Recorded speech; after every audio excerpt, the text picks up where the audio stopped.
Il faut bien admettre qu'on a été particulièrement gâtés la saison dernière, même si ce qui est dommage, c'est que l'ensemble des meilleures séries se sont finies il y a quelques semaines de succession. C'est-à-dire en quelques semaines, on a eu Sakamoto Days qui s'est terminé, on a eu bien sûr Solo Leveling, on a eu Shangri-La Frontière, on a eu également Hubelblatt, pour la première partie en tout cas, qui s'est terminée.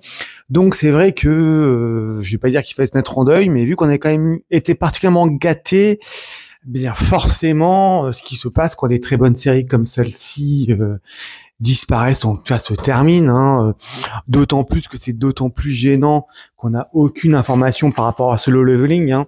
On a eu différentes informations, on a eu une première version que ça allait sortir la prochaine saison, ce serait en mi-année 2026. Après, on a eu un commentaire comme quoi ça n'allait pas sortir parce qu'on n'était pas certain de faire une troisième saison.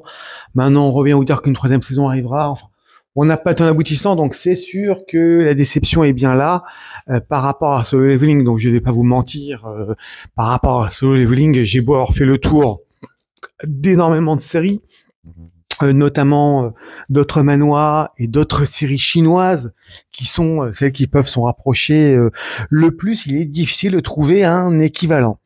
Mais il fallait que j'intervienne parce que j'entends ici ou là que avec les séries de printemps, on a le digne successeur de Solo Leveling qui arrivait. Donc je me voyais obligé d'intervenir avec notamment la version de Supercube, qui est un de ces animés où on nous dit c'est certainement la rapproche de Solo Leveling dans la partie j'évolue effectivement. Il a effectivement un cadre où il va devoir effectivement tenter d'évoluer comme dans un jeu vidéo par rapport à un certain nombre d'attributs qui vont augmenter.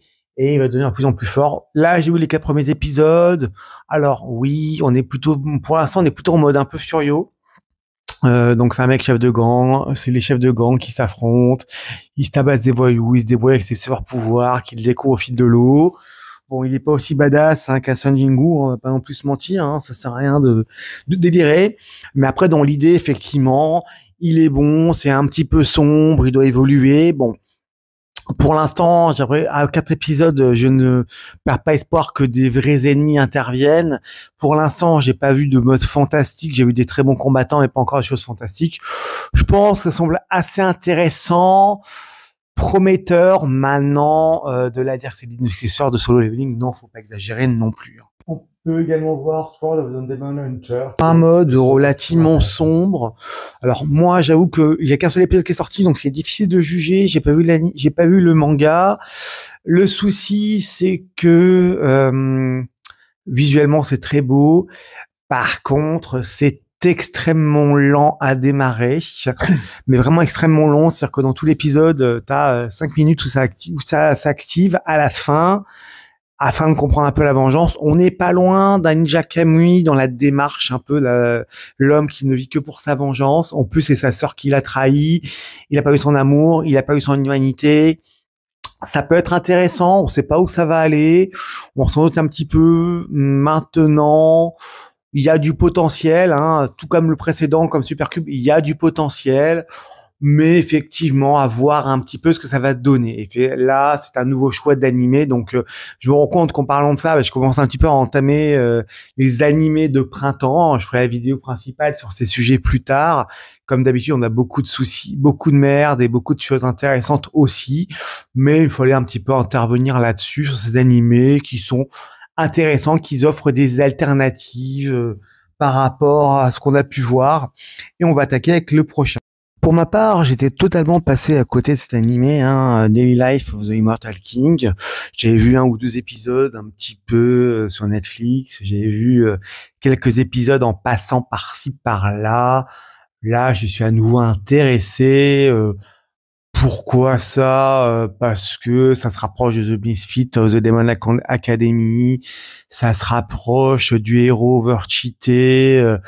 mais c'est intéressant une fois de plus parce que c'est un animé chinois, figurez-vous, une fois de plus. On a quand même pas mal d'animés chinois où je rapporte une de ces vidéos où je parlais de pas mal d'animés qui ont, notamment les animés chinois, qui ont une grande qualité visuelle.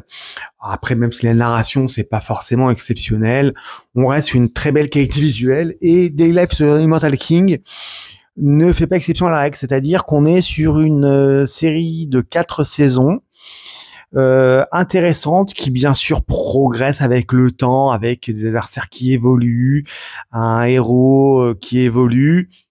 On est sur la démarche d'un héros qui veut être discret en fait. C'est Wang Li qui est un jeune qui depuis sa petite jeunesse est overcheaté, faut dire les choses comme elles sont, et a tenté de cacher ses pouvoirs et il est couvert par un talisman et un sceau pour ne pas le montrer et il va arriver dans la vie du lycée pour ce qui risque de mettre en danger ce petit côté discret.